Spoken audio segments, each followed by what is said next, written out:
रुख करेंगे सर इस्लामाबाद का, जहाँ पर मरियम औरंगजेब मीडिया ब्रीफिंग दे रही हैं। प्रिवेल करती थी वही होती थी। तो एक छोटी सी एक्सरसाइज की गई, क्योंकि अगर आप इन्फ्लेशन रेट्स देखें और 14-15 साल देखें, और जो एडहॉक रिलीफ्स भी थे वो कभी 5,000 कुछ मद में उसको सिर्फ 2010 में पहला एडहॉक रिलीफ अलाउंस दिया गया और फिर 2016 में। और जो डिफरेंट कैटेगरीज़ हैं, जिस तरह चेयरमैन सेनेट और स्पीकर से मैं बात शुरू करूँगी, उनका जो बेसिक सैलरी जो थी वो 1,19,008 रुपये थी, और उसको 2010 में पहली दफ़ा एडहॉक रिलीफ देकर 31,750 रुपये बेसिक सैलरी में बढ़ाए गए, और 2016 में जो एडहॉक रिलीफ दिया गया वो 11,901 रुपये थे, और उसको बढ़ा के अब 2,05,000 कर दी गई है। और जो एडहॉक रिलीफ अलाउंसेस इसके अंदर मौजूद हैं, ये इंक्लूसिव ऑफ दैट है, ये इन एडिशन नहीं है। उसके साथ साथ जो डिप्टी चेयरमैन सेनेट और डिप्टी स्पीकर हैं, उनकी जो तनख्वाहें बढ़ाई गई हैं, रेज़ की गई हैं, वो 1,10,085 रुपये से 1,85,000 करके की गई है। 2010 में जो इसके ऊपर एडहॉक रिलीफ अलाउंस दिया गया था वो 29,360 रुपये थे, और जो 2016 में दिया गया था वो 11,009 रुपये थे। तो इसको बढ़ा के 1,85,000 रुपये कर दी गई है। उसके साथ साथ अगर आप मेंबर पार्लियामेंट की तनख्वाहों की तरफ आएँ तो बेसिक पे जो है इस वक्त वो 44,630 रुपये है, और उसका जो एडहॉक रिलीफ अलाउंस था वो 2010 में 11,903 रुपये था, और 2016 में 4,463 रुपये था, और उसको बढ़ाकर 1,50,000 रुपया किया गया है। इसी तरह जो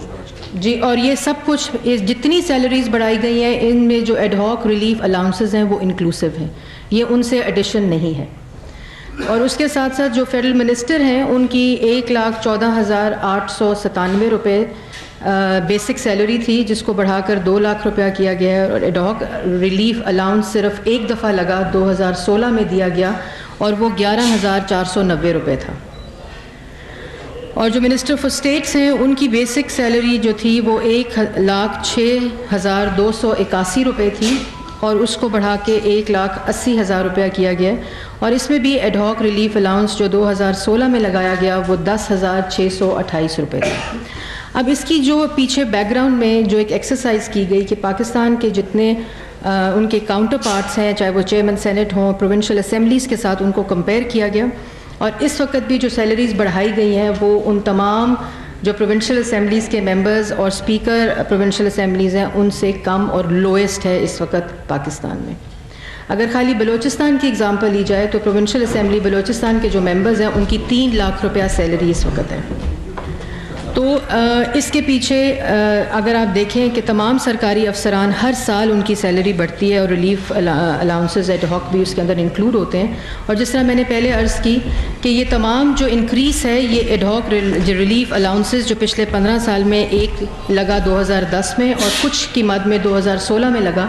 तो वो इंक्लूसिव ऑफ दिस सैलरी हैं, और ये बेसिक सैलरी है। इसके बाद जो दूसरा, इसको प्राइम मिनिस्टर ने अप्रूव किया।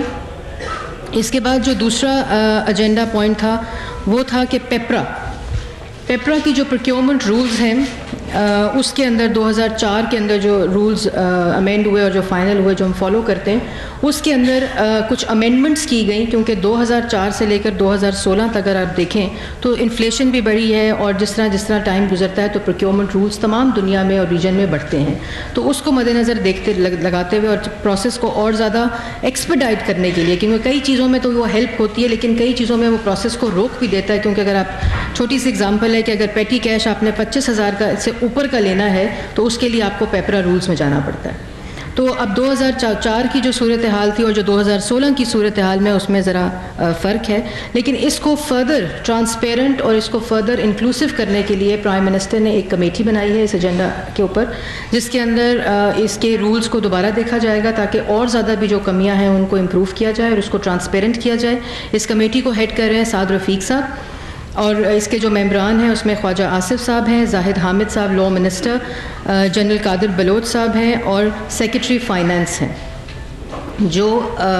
1 महीने के अंदर इसके ऊपर काम करके नेक्स्ट कैबिनेट मीटिंग के अंदर जो फर्दर अमेंडमेंट्स करनी है, प्रोसेस को फर्दर एक्सपेडाइट और ट्रांसपेरेंट करने के लिए वो इसके ऊपर काम करेंगे।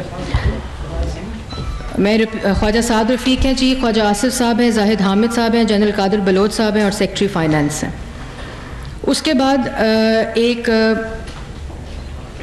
जो हेल्थ मिनिस्ट्री है उसके अंदर जो EPI है, एक्सपेंडेड प्रोग्राम ऑन इम्यूनाइजेशन, उसके अंदर एक सर्टन वैक्सीन्स ख़रीदी जाती हैं जो कि अगर एक्यूट और इमरजेंसी हो जाए मुल्क में तो उसको ख़रीदना पड़ता है, और उसके अंदर भी पेपरा रूल्स जो होते हैं वो इन प्ले आते हैं और वो डिले होती है। और आपने देखा कि इसके अंदर काफ़ी मसाइल होते हैं मिनिस्ट्री को भी, क्योंकि जिस वक्त वैक्सीन पहुंचनी होती है वो उस वक्त अपने टारगेट ऑडियंस तक पहुंचती